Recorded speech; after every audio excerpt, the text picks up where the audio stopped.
Good morning and welcome to the Wealthy Retailer Podcast. If you're in and about the world of retail, you're going to love this conversation. We're taking a little sidestep away from some of the more apparel-driven retailers, and we've invited Rob Tryon from Effing Seafoods. I love the name Effing Seafoods, man. Thank you. Welcome to the podcast. Yeah, it's good. This is my first edition of a podcast. Is it? Yeah, mine I'm too. excited. Mine too. Not really. This is, I think, our 15th or 16th podcast, and it's been a joy to have different kinds of retailers come and share not just their trials, their tribulations, their challenges, but certainly their successes. And I know you have some successes, Rob.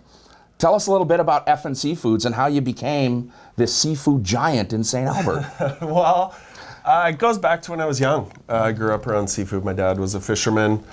Some of my earliest memories are around seafood. So grew up in the industry, ended up being an oyster farmer for 11 years on the west coast of Vancouver Island in a place called Effingham Inlet. So a lot of people think Effing is my last name, but no, I'm just a smart ass because what I did is I took the Effingham Inlet oysters, our brand, shortened it to the Effing oyster, and then translated that over to Effing Seafoods. Came up with that concept about 8 years ago.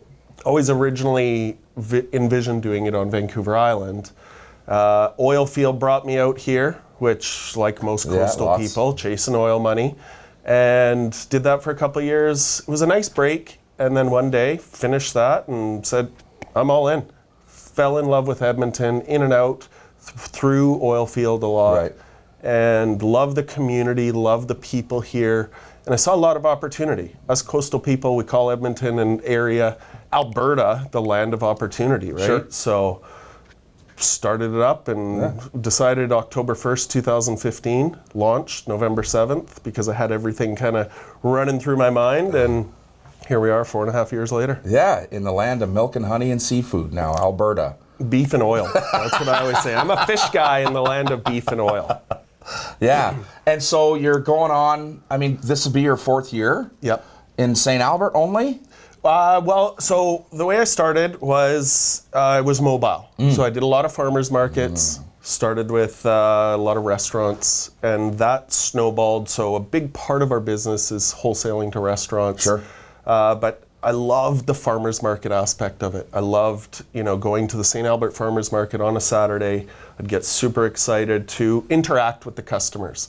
And I think that's the main reason why I'm here today and not out fishing, because I love those interactions. Right. Being able to tell people about fish and be super excited about something unique that I brought in and tell them all about it and get away from just salmon and halibut that everyone wants. Yeah, what a good story. Man, oh man. Okay, so let's just talk a little bit about now being this brick and mortar retailer. You still have some wholesale stuff that you do. Yes. But you have a brick and mortar store. So you're no different than every other retailer out there. You're vying for customer dollars. Oh, definitely. That has been one of the biggest learning curves for myself. I'm a fisherman. Right. So learning the retail game and learning how to get people into the store.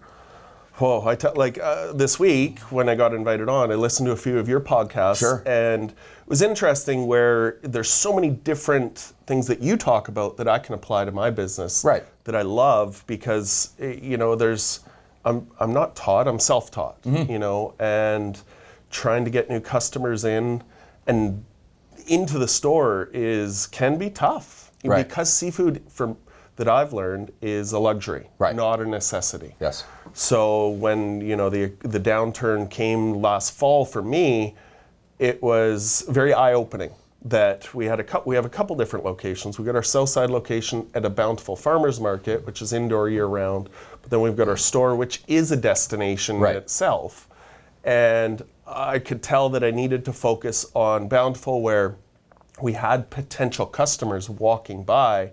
We're at the store, they're there. We've already got them there. Right. So finding those different techniques, and teaching the staff on, upselling and, creating a great experience. Right. And that's actually what I picked up on when you had Doug from Staples on.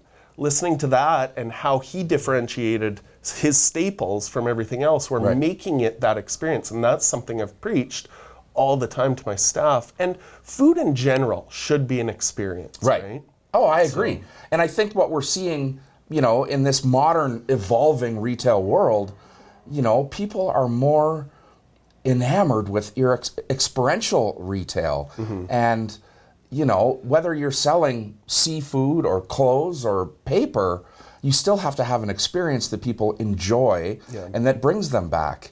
And, I talk about, that level of discretionary spending that happens in higher end retail, that certainly happens in specialty foods, where I'm making a trip outside of my, weekly grocery run to get my favorite seafood or go to my favorite seafood place. And, I think we can draw a correlation between what you're doing and what Starbucks does. They don't care about the economy. Yeah. They don't allow the economy to be part of, their excuse for doing or not doing business. They focus on the experience and have success selling that higher end product that we can get for free at McDonald's. Yeah. Right? Oh, definitely. And so what things are you doing today in your store to keep people knocking on your door, walking through that door? Well, we've actually got a chef on staff who's creating a lot of value-added to-go meals. We've also got a lot of simple ways to cook things. So that's where I come in. I'm a fisherman, but I love to cook. I've got no culinary training. And, it's about the education. Right. It's an educational experience when you come to the store where, we're talking about simple ways to cook things, where fish come from, the boat names, the fishermen, the full connection of traceability. And that is one of the most important things with food is traceability, knowing where it comes from. And that ties back to farmers markets for me, because people are going to farmers markets for that connection. So when we opened our brick and mortar, everyone asked, well, are you going to still do the farmers markets? Definitely, because those are the people we're looking for. They're the new customers that we're going to be able to get to the store year round. Right. Even if it is just once a month or once every few months for those special occasions. But coming back to your question, one thing we've done lately is special occasions. Right. Valentine's Day, we had a lot of lobster thermidors. One of our biggest successes was we created a full package that for a lobster boil on Father's Day. So we had the clams, we had the sausage, we had everything else. And what we also did was we tied in other local vendors. So the sausages we got from our friends at Muley's. Yeah. And, just that cross-branding for me has been awesome and a lot of fun too, because we're getting our word out to their customers as well. Right, and I think that we're seeing, this collaboration happen more and more and more. We see it certainly in St. Albert with stores like Simone and Ivy inviting other stores in, and yourself inviting other products and brands in. And I think that, that idea of collaboration is certainly how you can expand market share. It's funny that you talk about, converting that farmer's market customer, to a brick and mortar customer. In the commodity retail world, we're seeing the biggest online players, the biggest marketplace players open brick and mortar stores. They're starting to treat their brick and mortar stores like a medium, like an advertising mechanism. It's where they gain market share in their stores. And then, that omni-channel presence takes over where I can buy online. Yeah. And is that something that you're seeing, in seafood? Do people buy seafood online? Actually, that's a big focus of ours lately.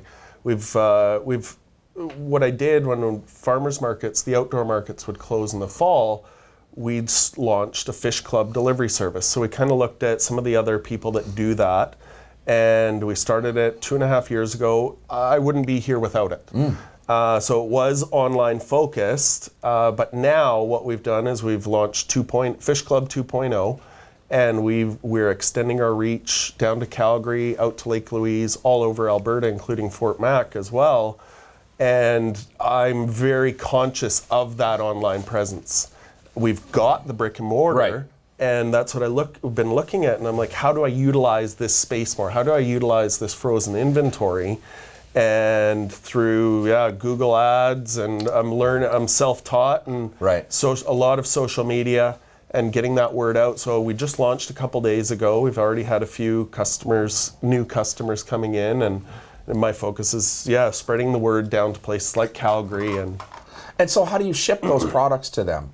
How have you found a way to package So we've got, we're actually working with a local company that has a delivery service of their own, and alongside of it, they have a distribution company that parallels that. Oh, good. So it's going to be cost effective. Originally, I looked at using FedEx because I have a few suppliers that use it.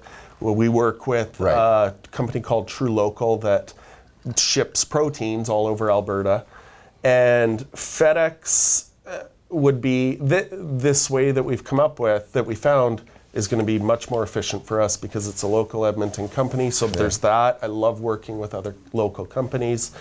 And they've already got the networks. So we don't have to, reinvent our own wheel to work with FedEx. We just have to send them the products, send them the list and the addresses, and away we go. So we're actually sending our first shipment out there next week, and it's very exciting. Good. So let's talk about being self-taught. A lot of us are self-taught. A lot of us learn from example or use, coaching and mentoring, and today at our fingertips, there's a plethora of information. What's your go-to when you need to figure out something? My traffic is down today. What am I going to do to increase traffic? What's your go-to for that inspiration? What do you do? Lately, it's been podcasts. Oh, really? It's funny that Rob asked me to be on here today because the last 2 weeks, I have just listened to so many different podcasts and I've learned so much. Yeah. Like I said, listening to yours and being able to use some of the things you guys talk about and apply them to my business, or, listening to a sports podcast. But, my self-teaching goes back to 2011 when I first got into social media on Twitter. And that's actually where the effing kind of brand started. So I was in a remote location on the west coast of Vancouver Island. It was an hour-and-a-half boat ride from the nearest town. I had zero connection to really the real world, other than through social media. And I started this Effing Oyster account on Twitter. And, through a few different techniques, one was I found different oyster bars in different markets that I was looking to get into. Followed their followers, they followed me back, and then, spread the word, like, if you want the oysters, ask for them. Found a few different suppliers that way as well, and I could prove in 6 months that I added 30% to our sales. Oh, good. And for me, it was just a great outlet because it was a lonely location.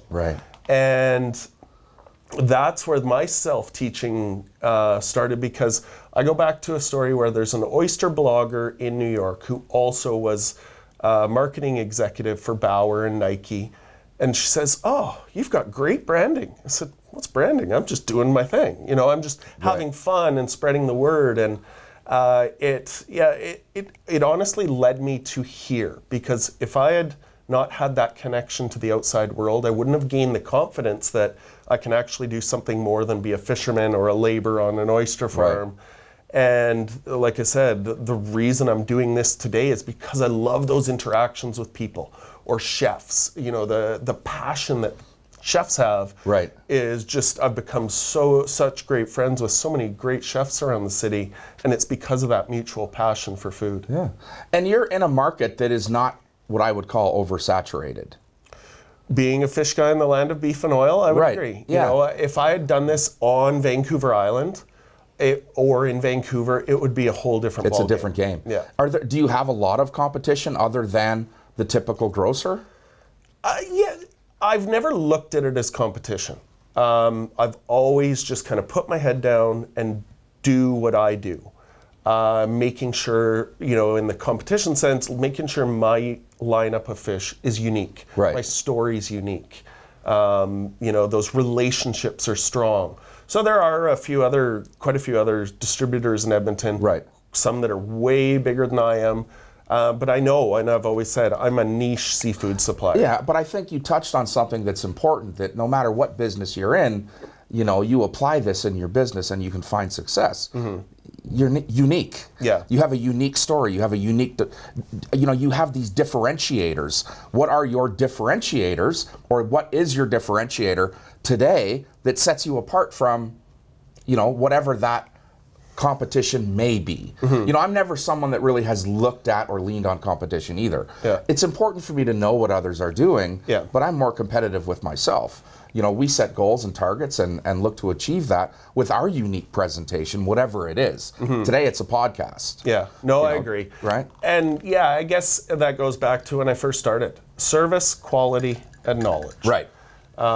Meeting with chefs the first week I launched, and everyone's asking me, well, what's your minimum order? I said, I don't have a minimum order. I'm brand new at this. I want to build this relationship. So, you know, if it's a restaurant downtown, we're doing that route, you know, every couple days a week. Right. So if you want something small just so I can get my foot in the door, I'm fine with that. But quality has been our main focus. Quality.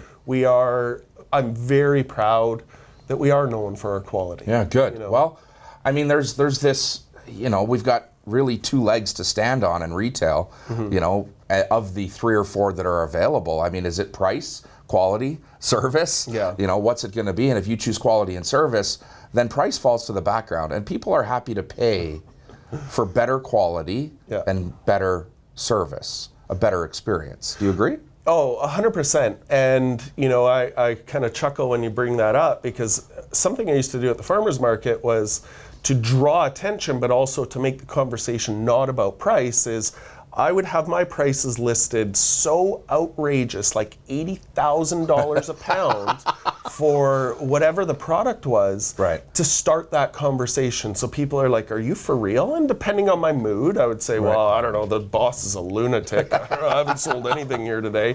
They would walk away, and that's fine. But, you know, it would generate that conversation of, you know, we're not about price. Let's talk about what you're looking for. Right. And if that price is too high for what you want to spend, you know what, we got other stuff. Let's talk about what you want to try. Right. Let me talk to you about, you know, where it came from, that some of the fish I get are caught by my dad's boat, and making that conversation less about price. So that evolved actually into weekly, I was changing it to different currencies worldwide, especially some of those extreme ones where we had Russian rubles one week. And, you know, it was just about that initial shock value, but also to get people in to start that conversation, because you could see people walking by at the farmer's market and look like, is this guy for real? And because I'm outgoing enough, I would say, hey, come on over, let's chat, and reel them in. You know, I'd cast that line. Reel them in. No pun intended. No. Big pun intended. Yeah. I'm a dad. I got dad jokes for days. That's good. That's good. Okay, so price. You know, let's just keep hammering away at this. Let's remove price from any of this conversation. You know, you found a way to get past price as an objection.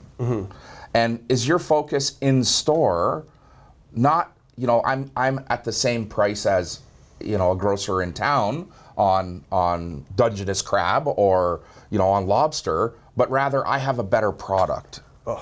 Constantly. You know, one of the go-to places in Edmonton for seafood for the big boys is Costco. Right. So I often get asked, and through social media, people will ask, well, are you comparable to Costco? No, not a chance. Right. Because you're not going to get the same service, you're not going to get the same quality. Some products you might. Right. You know, king crab's a great example of that. It's, in my world, it's a commodity.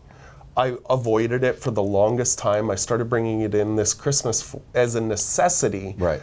But I can't compete with Costco, and I'm very open with that. People will call asking for prices to the store constantly. And my response, if I'm the one answering the phone, is always the same. $80,000 a pound, but I promise you a fair price if you come in and visit. So my goal is getting them into the store, obviously, having that conversation, and, you know, educating them that these are the prices I need to charge to run my business. And, you know, even on the wholesale side with restaurants, I've got one price list if you are a big guy or a small guy. I've always done it that way.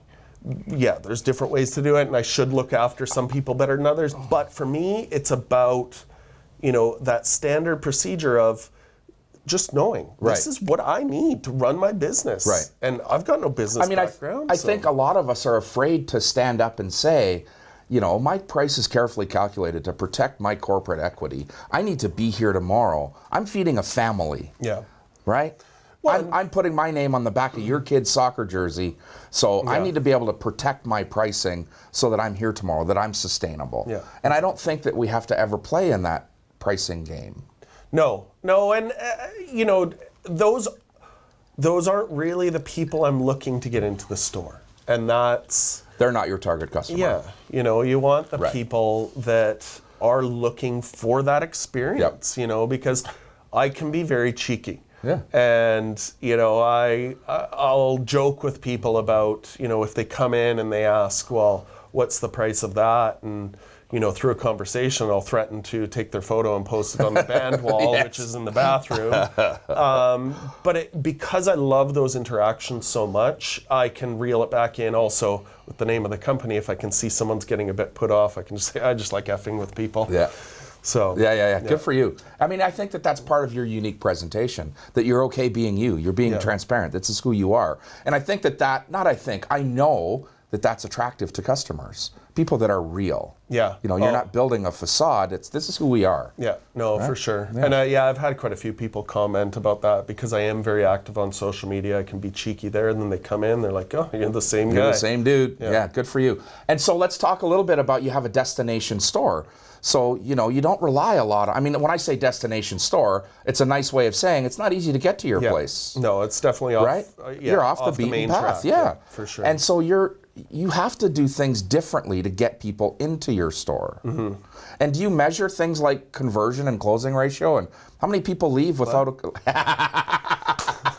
Yeah. How many people come in and leave without a bag full of seafood? Oh, rarely. Rarely, because you're a destination. Yeah. They're kind of predetermined to spend, and now it's about, you know, you said earlier, upsell. It's about you expanding, you know, that experience for them. Definitely. Yeah. Well, and for me, the biggest challenge has been just teaching the staff how to do it. Right. So walking through examples, or, you know, the staff will always laugh when I'm out helping a customer because, like, I can upsell like no one.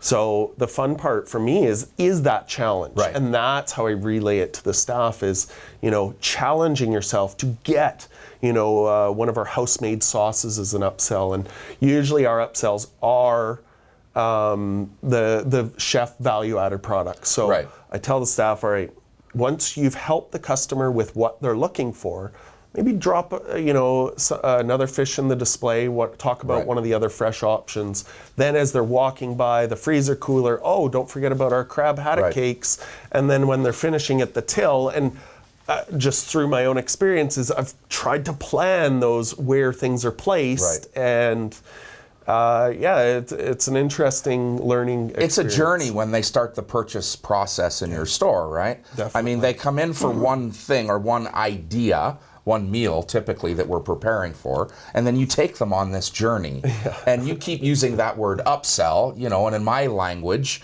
you know, I'm adding in these complementary items. I'm adding things into that purchase that are going to enhance the experience. And for me, I lean hard and harder on that experience because that does drive my average price point up, or my average sale or average ticket up. Yeah, exactly. Well, and even when I got the space and I was starting to lay out what was going to go where, initially my first thought was having the till right at the door so we can make sure someone's there to say hello. No. We put it the furthest point in so that everybody would have to walk by everything at least once or twice, in and out. And it was, I can't remember who mentioned it to me when I was planning it, but I thought, yeah, that's brilliant. I don't want to have people that walk in, grab something, and then they're gone.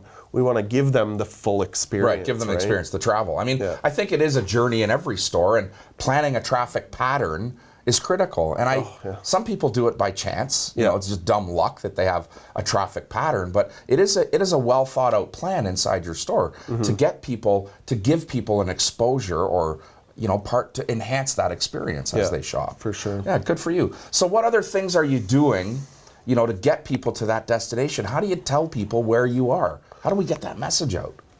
Well, for me, my biggest avenue is social media. Yeah. Being active on there. And so when you say social media, what platforms are you using? We're using Facebook and Instagram mostly, a little bit of Twitter. I just find Twitter for me is just very time consuming. Right. I've got, or collaborations. Yes. This week we were down at a restaurant we work with in Terwilliger called 19. They did a street food pop-up where they actually had 17 people in the kitchen. Wow. And it's kind of that cross-branding where we're a part of their event.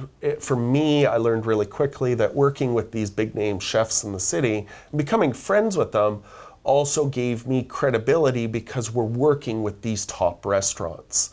Also, I've been very fortunate to be on Global quite a few times on the weekend chef segments. And that has, I can't put a number on how much that's helped my business, because there's that brand recognition. Right. People are seeing you and then coming and looking for you. Yeah, You're putting yourself out there, which I think is key, for retailers of all genres, all verticals to listen to. I'm putting myself out there and I'm being rewarded with customers walking in my door. Yeah. Doesn't get any better than that. Definitely. Man, oh man, what a great conversation, Awesome. Rob. Thank you for having me. Such a pleasure to have you. My guest again today, Rob, before I let you go, please tell us, how do we get to Effing Seafood? There's this thing called Google. Tell people all the time when they ask me. If you type in EFFING, careful about images, but visit www.effingseafoods.com, or we're over in the Riel Business Park and at Bountiful Farmers Market, Fish Club. We do catering, actually. Yes. So we're very diversified. All right, you got to check out Effing Seafoods.